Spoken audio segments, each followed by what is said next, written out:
Эфир Абхазского телевидения продолжается. Вы смотрите информационный выпуск Камши-Кушара. Здравствуйте. Сегодня в выпуске.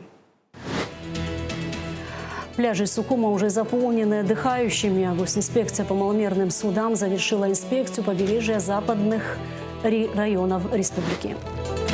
В Абхазии прошел масштабный семейный забег, яркие моменты, заслуженные награды и как спортсмены справлялись с дистанцией.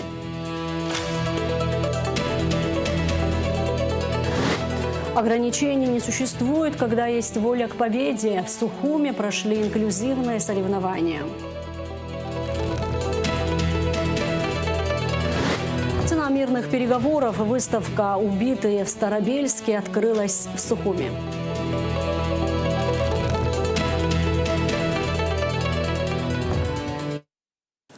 Выставка «Убитые в Старобельске», посвященная жертвам трагедии в колледже Луганского государственного педагогического университета, открылась в Государственном музее боевой славы имени Владислава Ардзенба. Помимо фотографий погибших, на выставке также представлены фотоматериалы агентств РИА Новости и ТАСС, сделанные при разборе завалов и ликвидации последствий этого теракта. Мероприятие посетили вице-президент Беслан Бигвава, посол России в Абхазии Михаил Шургалин, представители духовенства, общественность. 21 юная жизнь оборвалась в результате террористической атаки киевского режима по учебному корпусу и общежитию колледжа Луганского государственного педагогического университета. Фотовыставка «Убитые в Старобельске» посвящена памяти невинно убиенных молодых людей. Жестокость, с которой был осуществлен теракт, не поддается сознанию. Атака осуществлялась 3 волнами для причинения максимальных разрушений. Трагедия, произошедшая в Старобельске, вызвала очень большой резонанс и в Абхазии. Мы подчеркиваем, что специальная военная операция, которая сейчас проходит на новых территориях, поддерживается активно добровольцами из Абхазии, многие из которых сражаются на Донбассе с 2014 года. На выставке были представлены портреты погибших и кадры с места ударов. Вице-президент Абхазии Беслан Бигвава отметил, что жертвы ударов – молодые люди, которые не находились на передовой, а мирно спали в своих постелях. И народ Абхазии скорбит вместе со всеми. Скорбит с родителями убиенных, с их друзьями, однокурсниками. Я уверен, что месть обязательно настигнет террористов. И этот террористический акт очередной раз доказывает, что сегодня на полях сражений СВО Россия воюет с неонацизмом и фашизмом. Министр иностранных дел Олег Барциц отметил, что военные силы целенаправленно наносят удары по гражданской инфраструктуре на российской территории. Это подчеркивает фашистский, неонацистский характер этой власти. Мы в Абхазии здесь, конечно, сегодня выражаем поддержку нашим друзьям, нашим союзникам в Российской Федерации. И эта поддержка не только на словах. Это сегодня присутствие вот на этом мероприятии, это порыв души. Здесь и должностные лица, и представители гражданского общества, высшее руководство Республики Абхазия. Но это прежде всего порыв людей. Люди хотят выразить свою поддержку, свое сочувствие и свое единство.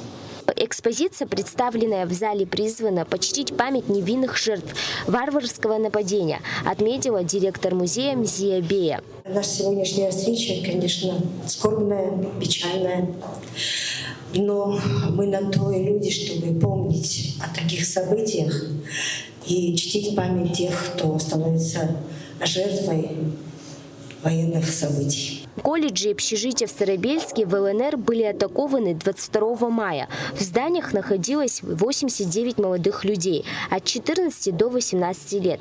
21 воспитанник погиб, еще 42 получили ранения. Милана Агырба, Алика Гухава, Абхазское телевидение. Премьер Армении Никол Пашинян угрожал оппозиции в преддверии выборов. С таким заявлением выступила наблюдательная миссия ОБСЕ после прошедших в стране парламентских выборов. Также в отчете указано, что 5 июня после призыва Пашиняна республика обратилась в ЦИК с просьбой исключить партию «Сильная Армения» из списка. Кампания была весьма враждебной. Отмечены обвинения в покупке голосов и другие нарушения на выборах, что привело к множественным уголовным делам против оппозиционных кандидатов и активистов, в результате чего многие сторонники оппозиции воздерживались от активного участия в кампании. Это наряду с оказанным давлением на сотрудников госсектора посещать мероприятия правящей партии. Правовая основа предоставляет надежную базу для демократических выборов, и администрация выборов пользовалась доверием заинтересованных сторон. Недостаточный контроль и регулирование финансирования выборов ограничили прозрачность и возможность общественного контроля. На фоне недавно обострившихся отношений между Ереваном и Москвой в Кремле также обратили внимание на действия правящей партии. В МИДе России заявили, что выборы прошли в обстановке беспрецедентного давления на оппозицию и вмешательства со стороны Запада. Подробности о результатах выборов в Армении в репортаже местного журналиста. Здесь вчера состоялись исторические выборы, коими их назвали, как представители властей, так и представители оппозиции. К утру Центральная избирательная комиссия подвела предварительные итоги выборов, и они оказались таковыми. Гражданский договор набрал 49,8%, Сильная Армения 23,28%, Процветающая Армения 3,9% и Альянс Армения 9,93%. Таким образом, надо рассказать о том, что когда было известно 30% подсчитанных голосов, это происходило в 2 часа ночи, премьер-министр республики уже отправился в свой центральный штаб, где провел пресс-конференцию, в ходе которой объявил о своей победе. На вопрос о том, откуда такая уверенность в победе, Никол Пашинян заявил, что на каждом из участков присутствовали представители, доверенные лица, и они вели свой подсчет, и, соответственно, тогда он был уже уверен в своей победе. Кто бы ни был, я надеюсь, что все соберутся вместе и будут делать во благо Армении то, что они будут делать. Я думаю, что сейчас Армении не хватает сплоченности. Мы столько раз обманывались, что уже никому не доверяем. Евросоюзу я тоже не доверяю, потому что очень раз они могут тоже обмануть, и нечего терять. Знаете, постоянно Армению пугают разными байками. Если не так, то так. Я думаю, надо со всеми работать, и с ЕАЭС, и с Европой. Если кому-то не нравится сближение с ЕАЭС, это их проблема, или с Европой. Также премьер сообщил о том, что он имел неофициальную беседу с Макроном, поздравившим его, и президентом ЕС. Уже прозвучали заявления о том, что выборы проходили с фальсификациями. И так, например, политический деятель Артур Казинян заявил о том, что выборы прошли с нарушениями, и они не были никогда такими позорными, как сейчас. Также об этом заявил Рубен Мхитарян, который призвал защитить голоса. Более того, предвыборный период был очень сложным, и во время предвыборного периода Роберт Кочарян, второй президент Армении и лидер партии блока Армения, тоже заявил о том, что если выборы будут сфальсифицированы, то обязательно будет иметь место революционный сценарий. Это не побеждает европейская сказка, это как раз проигрывает рациональный смысл вообще развития государства. Предлагается то, перспектива чего не видно абсолютно, по крайней мере, в ближайшие 20-30 лет. Поэтому здесь просто здравый смысл проигрывает, государство проигрывает, народ проигрывает. Если цена для того, чтобы один человек, который, очевидно, что патологически лжец просто по всем позициям, если речь о том, что выигрыш этого человека, это выигрыш для страны, это катастрофа для страны. Мы отметим также и задержания среди оппозиции, которые имели место, и об этом сказал, например, спикер парламента Грузии. Это в контексте того, что Евросоюз, например, в упор не видит, что здесь имелись такие факты, и даже в день выборов силовики ворвались в офис сильной Армении, и там были задержания, были задержаны 3 человека. Но об этом, например, на своей пресс-конференции Никол Пашинян говорит о том, что эти задержания происходили потому, что имели место предвыборные взятки. Репрессии происходят в отношении оппозиции. Попытались снять сильную Армению с выборов. Вы же знаете... Это процессы, которые проходят согласно избирательному законодательству Республики Армения. И вы знаете, что, к сожалению, есть многие факты избирательной коррупции. Конечно же, государственные институты Республики Армения должны среагировать. Тем не менее, о том, как будут дальше развиваться события в Ереване, сейчас сказать сложно, потому что мы и знаем о том, что есть 64 мандата у гражданского договора. Этого достаточно для того, чтобы сформировать правительство, как сказал Никол Пашинян. Но конституционалисты утверждают, что этого недостаточно для конституционного большинства. Мы все прекрасно знаем о том, что сначала об этом сказали в Азербайджане. Президент Алиев говорил о том, что Армения должна поменять свою конституцию. Затем об этом сказал гражданский договор, что они давно собирались менять конституцию. Соответственно, будет стоять вопрос о том, что может ли новая правящая партия поменять конституцию. 5 аппаратов для добычи криптовалюты изъяли в Сухумском районе сотрудники управления по борьбе с контрабандой и таможенными преступлениями ГТК.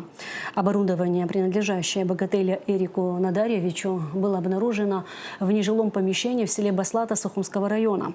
Все аппараты на момент изъятия были подключены к энергосети. Материалы дела переданы в отдел дознания и таможенных расследований ГТК. В республике стартовал курортный сезон, а значит, все пляжи должны быть готовы к приему туристов.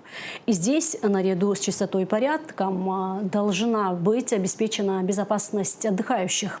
Сотрудники госинспекции по маломерным судам МЧС завершили масштабную инспекцию пляжей в западной части Абхазии. Лучшую готовность показали Гагра и Пицунда, где уже принимают первых туристов. Подробнее об итогах проверки по каждому району в репортаже Ирены Богателя. В Гудаутском, Пицунском и Гагрском районах завершилась проверка готовности пляжей к летнему сезону. И если в большинстве районов ситуация оптимистичная, то в Новом Афоне обнажились старые проблемы.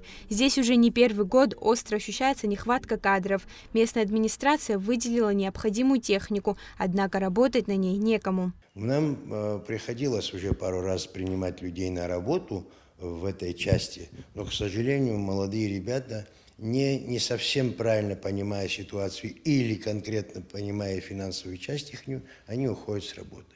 Мы уже обговаривали эту тему неоднократно и на уровне нашей администрации, и городское собрание собирали по этому вопросу. Но, к сожалению, вопрос был очень сложно решим и на сегодняшний день трудно решаемый.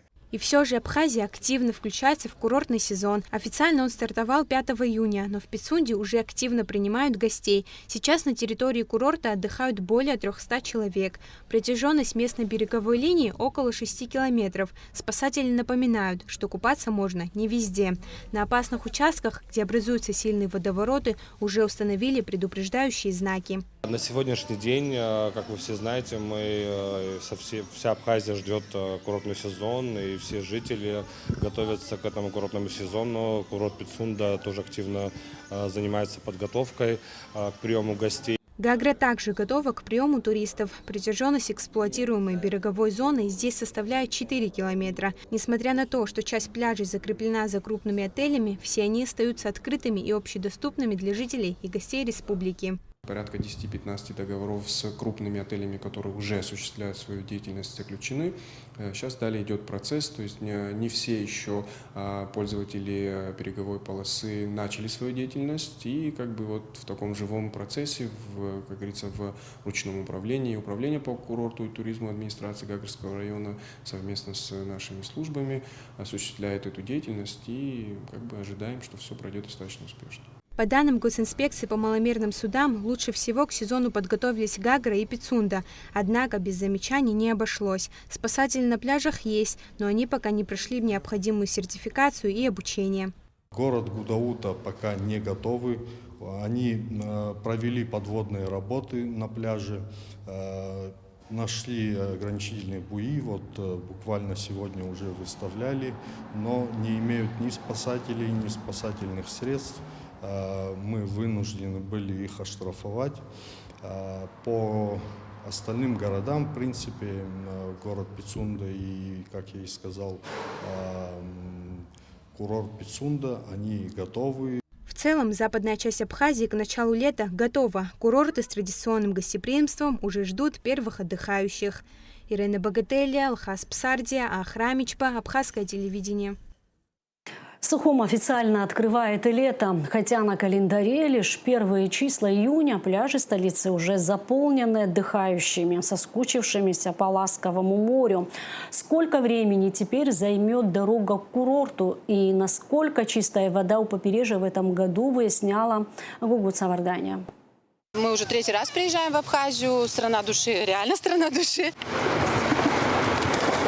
В Сухуми официально стартовал летний туристический сезон. Главная фишка этого лета – логистика. Первые туристы делятся восторгом. Теперь добраться до столицы можно напрямую любым видом транспорта. Спасибо прекрасной возможности за ваш аэропорт. Изо дня в день говорю огромное спасибо. Во-первых, как это удобно, а во-вторых, какой там персонал. Электрички очень удобно. Из Сочи ездят. Ну, очень прекрасно, все возобновляется, становится красивее и красивее с каждым годом. Набережная Сухума сегодня переживает масштабное преображение. Строительные работы в самом разгаре, но комфорту отдыхающих это не мешает. Проходы к морю организованы удобно, а сами туристы относятся к временным работам с пониманием. Да, особо не мешает. Здесь же большие протяженные пляжи, можно куда угодно пойти искупаться. Главное, чтобы желание было. Не мешает отдыху, потому что та сторона набережной в нашем доступе, и в городе есть достаточно мест, где можно отдохнуть с детьми, парки. Ведутся раскопки в исторической части. Какие впечатления от этого? Неожиданно. Когда нам наши знакомые рассказали о том, что нашли затонувший город прямо под самой набережной, так сказать, и когда мы это своими глазами все увидели, мы были приятно удивлены. А теперь о самом важном вопросе для каждого туриста. Сколько стоит вход на море? Ответ вас приятно удивит. 0 рублей. В Сухуми действует жесткое правило, согласно которому все столичные пляжи абсолютно бесплатные. Обсудили с арендаторами вопрос того, что каждый гражданин и желающий воспользоваться пляжем должен иметь доступ к нему. У нас нет закрытых территорий или платных пляжей в городе Сухум. Есть, конечно, платные услуги, это такие как там платные лежаки, шезлонги и так далее, но воспользоваться пляжем имеет право любой желающий. Комфортный отдых – это прежде всего безопасный отдых. Чистота морской воды в Сухумской бухте находится под строгим контролем санитарных служб. Пробы проводят еженедельно. По результатам купаться можно. Болезнетворные бактерии в воде не обнаружено. Ни бактерий, ни вируса. В воде мы определяем сопутствующую сапрофитную микрофлору. И по ее количеству можем предполагать о возможном наличии патогенных микроорганизмов. Ни разу я не помню за свою практику, а она составляет более 20 лет, чтобы из морской воды мы выделили патогенный, именно болезнетворный микроорганизм. В течение последних 3 лет мы, кроме бактериологического исследования, делаем еще и вирусологическое исследование методом ПЦР. И всего 2 раза было, что уже в конце сезона, в сентябре, 1 раз у нас выделялось из воды незначительное количество астровируса в одной точке, и в следующий раз незначительное количество ротавируса. И больше мы из морской воды ничего болезнетворного не получили. По многолетним исследованиям, я могу взять исследования за 15 лет, наиболее чистой у нас является вода, если мы берем черту города Сухум, то в районе Бетонного завода. Сухум готов дарить незабываемые эмоции. Безопасное море, бесплатные пляжи и кавказское гостеприимство уже ждут своих гостей. Бугу Савардания, Заур Лиев, Иналла Сурия, Ахрамичба, Абхазское телевидение. Стартовал заявочный этап 2-го сезона конкурса «Навигаторы детства», направленного на поиск и отбор специалистов в сфере воспитания. К участию приглашаются граждане Республики Абхазия, старше 18 лет, владеющие абхазским языком и имеющие письменную рекомендацию от руководителя образовательной организации, директора школы, либо представителя местного органа управления в сфере образования, а также соответствующие иным требованиям, опубликованным на официальном сайте конкурса. Победители конкурса получат не только заслуженные дипломы, но и право прохождения обучения по дополнительной программе повышения квалификации на базе учебного центра Росдетцентра, чтобы в дальнейшем стать претендентами на должность педагога-наставника нового поколения.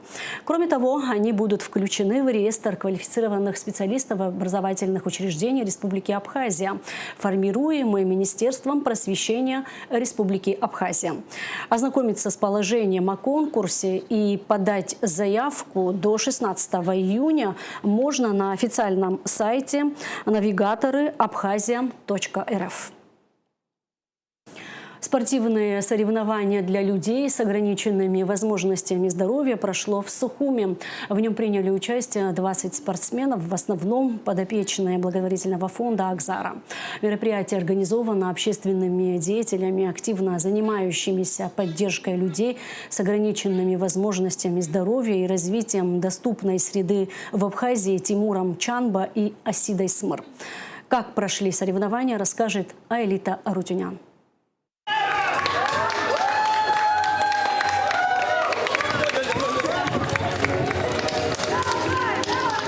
Так задорно и весело прошло спортивное мероприятие. Под звонкие искренние овации участники финишировали. В тот день задача была одна – обогнать соперника и, конечно же, с удовольствием провести время. Я ждала забега. Мне так мне понравилось. Так хорошо, прям класс. Я бы еще побежала. Еще хотелось попробовать стрельбу из лука. Хочу попробовать. Я очень удивился, когда старт начался так резво. И пришлось немножко поднапрячься. И была небольшая опасность в том, что можно было там как-то не справиться с управлением, но, слава богу, все нормально вышло. Да. Хочу выразить огромную благодарность Тимуру, что он организовывает подобные мероприятия, поддерживает. Мероприятие проходило с большим акцентом на инклюзивность. В нем принимали участие 20 спортсменов, в основном подопечные благотворительного фонда «Акзара». Данное мероприятие организовано общественными деятелями, активно занимающимися поддержкой людей с ограниченными возможностями здоровья и развитием доступной среды в Абхазии Тимуром Чанба и Асидой Смыр. Идея эта появилась, когда объявили о старте горного трейла. 6 июня вчера проходил горный трейл. И мы решили тоже инклюзивный такой мероприятие провести, 7-го уже.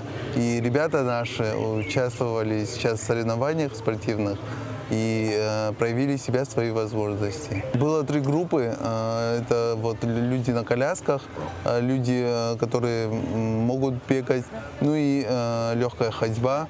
Те, которым тяжело бегать, они прошли этот маршрут. Такие мероприятия меняют сознание не только участников, но и всего общества, воспитывая уважение. Спорт объединяет. Несмотря на все тяжбы, выпавшие на их долю, люди с ЭВЗ с улыбкой смотрят вперед, зная, что бы ни случилось, сдаваться нельзя. Сегодняшнее мероприятие проводит Агзара. Мероприятие приурочено спортивной деятельности, гончарной системе. За это мы хотим поблагодарить Тимура, Сиду, кто непосредственно организовали. Также они пригласили меня, Паралимпийский комитет Абхазии. Мы будем проводить игру в боче, в дартс. Ребята пробуют себя во всех дисциплинах. Ребятам это очень сильно нравится. Этим самым ребята, которые не являются профессиональными спортсменами, могут себя попробовать в этих группах, дисциплинах.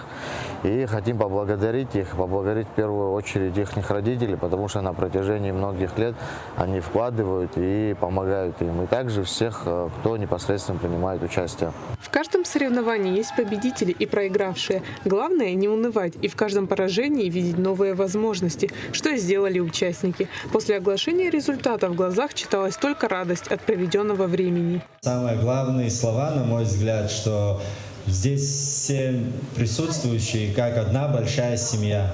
И это очень важно. Пока все едины, пока все идут в одном направлении, все получится. Я хочу пожелать всем нашим детишкам, ребяткам, чтобы они продолжали также развиваться, идти вперед. Я уверен, все получится. И такие прекрасные мероприятия будут еще продолжаться и радовать всех нас. В рамках спортивного мероприятия был проведен концерт. Среди участников были и подопечные фонда Агзара. Айлита Арутюняна, Адица Сагария, Камила Джопуа, Абхазское телевидение. 6 июня в живописных горах Абхазии прошел трейловый забег «Абхазия Family Trail», объединивший любителей бега, активного отдыха, выбравших красивые маршруты как внутри республики, так и за ее пределами. Репортаж Адицы Закария. Масштабный забег собрал рекордное количество участников – 227 бегуна. На забеге было представлено 4 страны, более 70 городов и 34 региона России. Участникам мероприятия были доступны 4 дистанции – Абхазия Легенд 40, Бирцха Трайл 20, Апсны 7 и Kids Трайл для самых юных спортсменов. Каждый смог выбрать маршрут по своим силам – от первого знакомства с трейловым бегом до серьезного испытания на выносливость. Мы организовываем впервые, до этого организовывали другие ребята. Несколько лет назад проходил забег в Абхазии, потом много лет ничего здесь не было, и мы решили попробовать организовать такой масштабненький забег. С первых минут забега участников сопровождали потрясающие виды сказочной Абхазии, горные тропы, лесные участки, подъемы и панорамы, которые открывались на протяжении всего маршрута. Но главным испытанием для каждого стала не дистанция, а борьба с собой. Сделать еще один шаг, преодолеть усталость и дойти до финиша. У нас больше 50 деток, и что очень приятно, регистрируется, у нас называется забег Abkhazian Family Trail, то есть наш клуб называется «Семья чемпионов». У нас все построено вокруг семьи, чтобы все было душевно, по-свойски. И у нас есть семьи, которые по 5-6 деток привели сегодня на забег. Есть семьи, где просто 5-6 человек же бегут. Там мама, папа, сестра, брат, 2 деток. То есть очень круто, что местные ребята прям семьями приходят и бегут. Участие детей в беговых соревнованиях – это отличный способ привить ребенку любовь к спорту, развивать выносливость и подарить яркие эмоции без чрезмерной соревновательной нагрузки. Юный любитель бега из Липецка Игнат Гомов отметил, что победа далась ему легко, так как он усердно занимается спортом. Когда этот подъем был, я туда добежал быстро. Потом, когда я с него спустился, у меня открылось второе дыхание. И я как-то не с подъема, когда ты бежишь на него, и у тебя ноги поднимаются, тебе трудно. Главным партнером забега выступила компания Амобайл, которая уже много лет развивает мобильную связь, интернет и цифровые сервисы по всей стране. Сегодня компания обеспечивает жителей республики технологиями 4G и при 5G, создает новые цифровые продукты и помогает людям оставаться на связи в любой точке Абхазии. Для компании спорт – это не только про рекорды, про соревнования. В первую очередь это про людей, про движение вперед, про развитие. И поэтому мы всегда с радостью поддерживаем такого рода мероприятия. Когда к нам обратились ребята с идеей проведения Abkhazian Family Trail, мы поняли, что это то мероприятие, которое мы обязательно должны поддержать, помочь провести, осветить его.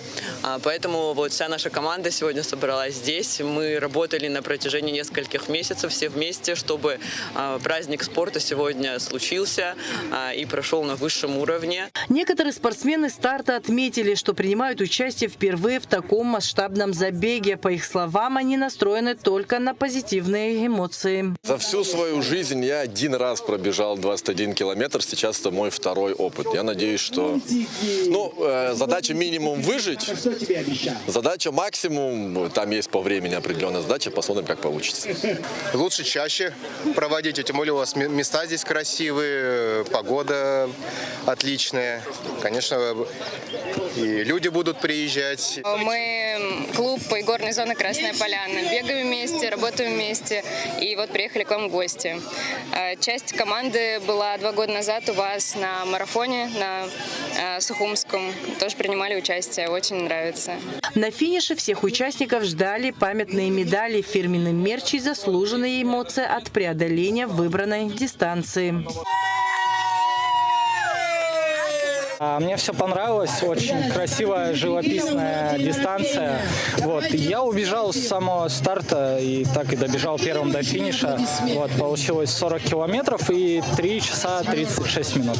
Положительные впечатления. Я первый раз давно хотел побывать, и тут один из организаторов пригласил, я с радостью принял это приглашение, приехал и ни разу не пожалел. Абхазия Family Trail еще раз доказал, самые важные победы – это победы над собой. Надежда Сагаря, Фатима Герья, Заурлиев, Абхазское телевидение.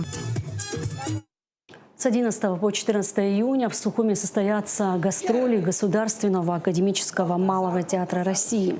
В Абхазию Малый привезет спектакли по одному из любимых своих авторов. Первым произведением Гоголя, поставленным в Малом еще при жизни писателя, стала интермедия «Вечер на хуторе близ Диканки». С тех пор имя Гоголя никогда не покидало надолго афишу театра. Сегодня в репертуаре Малого 4 спектакля по произведениям писателя. Кроме «Женитьбы» и «Игроков» идут «Мертвые души» и визитная карточка театра спектакль «Ревизор». На сцене Государственного русского театра драмы имени Искандера будут показаны 2 спектакля «Женитьба» и «Игроки» Гоголя, сообщает пресс-служба Русдрама. На сцену выйдут звезды российского театра и кино. Поспешите на «Женитьбу» 11 и 12 июня. Все билеты проданы, но можно успеть посмотреть спектакль «Игроки» 13 и 14 июня. Билеты на сайте Русдрама и в кассах театра. А сейчас информация о погоде. Во вторник, 9 июня, в Абхазии ожидается переменная облачность без осадков. Температура воздуха ночью плюс 13-18, днем плюс 22-27 градусов. Температура морской воды плюс 20.